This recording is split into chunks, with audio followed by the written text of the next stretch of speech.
के तीसरे दिन भी दो गुटों में झड़प की खबर सामने आई। नारायणपुर के लखनूडीह मोड़ के पास जब मां सरस्वती की प्रतिमा विसर्जन के लिए जा रही थी, तभी दूसरे गुट ने पत्थरबाजी शुरू कर दी। दोनों गुट के बीच तनातनी इतना बढ़ गया कि पुलिस को मौके पर पहुंचना पड़ा।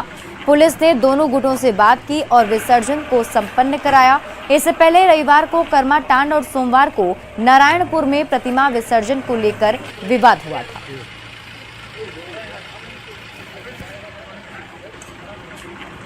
लातेहार के चंदवा में चलती ट्रक में आग लगने का मामला सामने आया है। यह घटना NH 75 पर हुआ। NH 75 पर देखते ही देखते पूरा ट्रक धू धू कर जल गया, जिससे हाईवे पर अफरा तफरी का माहौल हो गया। गाड़ियों की लंबी कतार लग गई, जिसके बाद पुलिस मौके पर पहुंची और फायर ब्रिगेड को बुलाकर आग पर काबू पाया गया। वहीं घटना के बाद ट्रक का ड्राइवर और खलासी दोनों फरार है। आग कैसे लगी, फिलहाल इसका पता नहीं चल पाया है।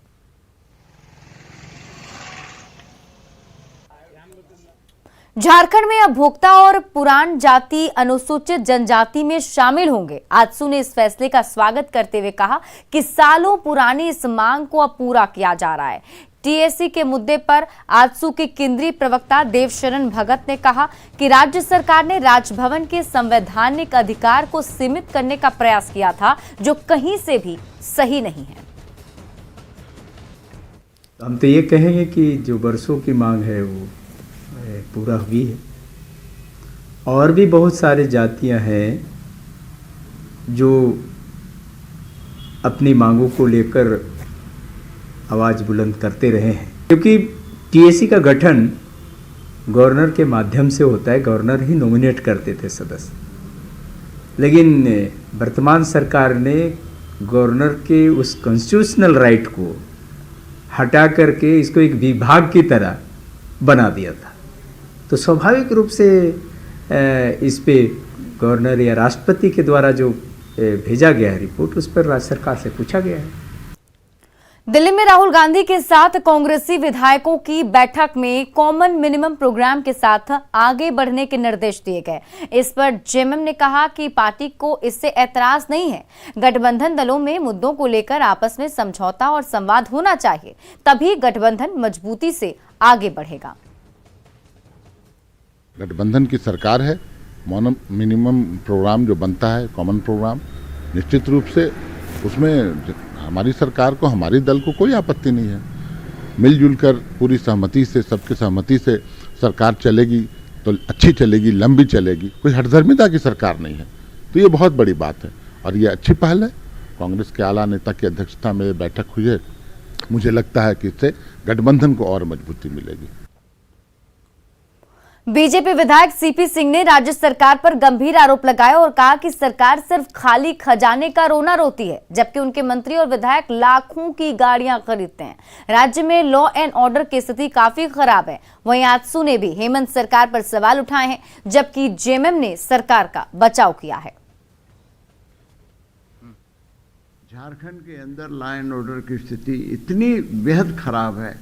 जो पैसे केंद्र से आते हैं, जो यहाँ के खजाना होते हैं, उसका सही सदुपयोग नहीं हो रहा है, बल्कि उसका दुरुपयोग हो रहा है। उदाहरण के लिए मैं बता रहा हूँ कि मंत्रियों के लिए फॉर्च्यूनर कार हो सकती है, लेकिन छोटे छोटे विकास योजनाएं के लिए पैसा इनके पास नहीं होता है और खजाना खाली होने का रोना रोते हैं। तो ऐसे स्थिति में भारतीय जनता पार्टी एक सशक्त विपक्ष होने के नाते झारखंड की एक 3.25 करोड़ की जनता के हितों की रक्षा के लिए निश्चित रूप से आंदोलन भी करेगी। यहाँ पे संसाधनों को लूट को लेकर एक माफिया की तरह एक संरचना बन गई है पूरे राज्य में।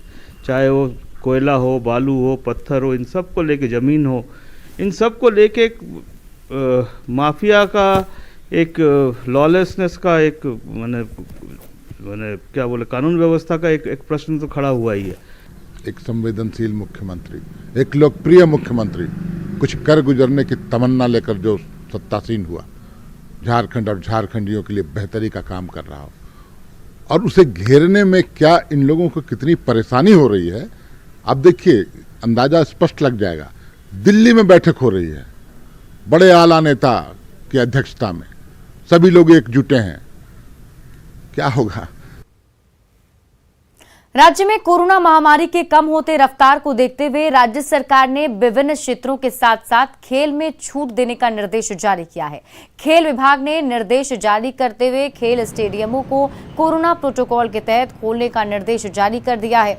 ऐसे में पिछले 2 सालों से घर में ऑनलाइन प्रशिक्षण ले रहे खिलाड़ी अब स्पोर्ट्स अकेडमी में जाकर ऑफलाइन प्रैक्टिस कर सकेंगे। इसे लेकर अधिक जानकारी दे रही हैं हमारी सहयोगी कोमल बहल।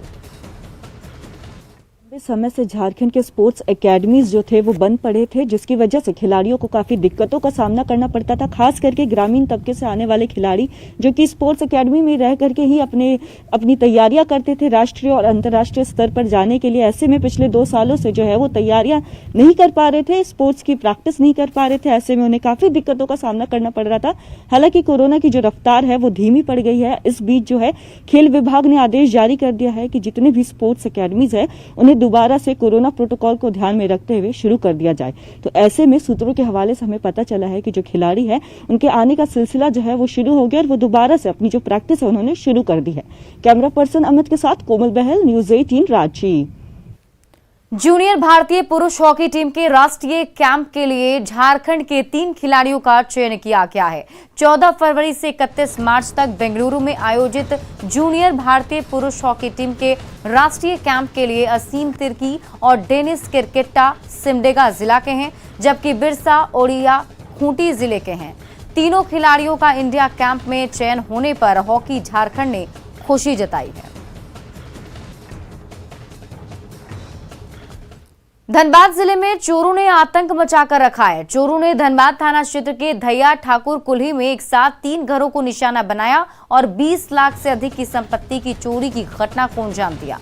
घटना के संबंध में बताया जाता है कि धैया के ठाकुर कुल्ही के 2 मंजिला भवन में मकान मालिक समेत 2 किराएदार रहते हैं।